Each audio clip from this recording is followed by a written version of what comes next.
తర్వాత ఒక్క రోజు కానీ ఒక్క గంట కానీ సెలవు తీసుకోలేదు.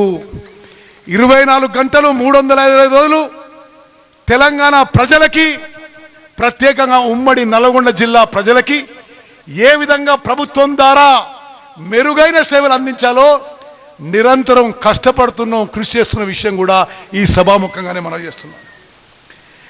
మిత్రులారా, రాష్ట్రంలో కొన్ని జరుగుతున్న విషయాలు మీకు చెప్పాలి. నిన్న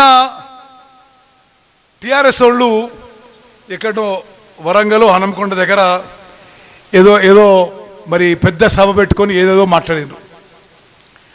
అసలు వాళ్ళ ఏడుపేందో అర్థం కాలే. 10 ఏళ్ల పాటు 120 నెలలు వాళ్ళు పూర్తి ఒక కుటుంబ పాలనతో అధికారం చెలాయించి రాష్ట్రాన్ని సర్వనాశనం చేసి అప్పురపాలు చేసి రాష్ట్రాన్ని దివాలా తీయించి మీరు ప్రజలు తీర్పిచ్చి మిమ్మల్ని ఇంటికి పంపిస్తే వాళ్ళు ఏదో మీటింగ్ పెట్టి మా మీద ఏడుస్తున్నారు.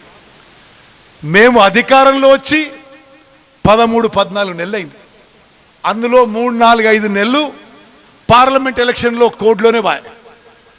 నిరంతరం కృషి చేస్తున్నాం ఈ తెలంగాణ ప్రజలకి మేలు చేయడానికి. వాళ్ళు సభ పెట్టి అక్రమంగా దోచుకున్న సొమ్ముతో సభ పెట్టుకొని అసలు అది ఏందో ఏడుపు అర్థమే కాదు.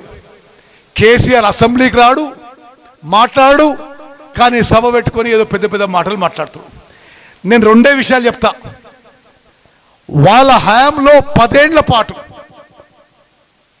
1.81 lakh crores 181,000 కోట్ల రూపాయలు ఇరిగేషన్ మీద ఖర్చు పెట్టి, మీడియా మిత్రులారా మీరు ఇది నోట్ చేసుకోవాలి, 181,000 కోట్లు ఖర్చు పెట్టి వాళ్ళ జేబులు నింపుకున్నారు. కానీ రైతులకి ఎక్కడా నీళ్ళిచ్చిన పాపాన పోలే.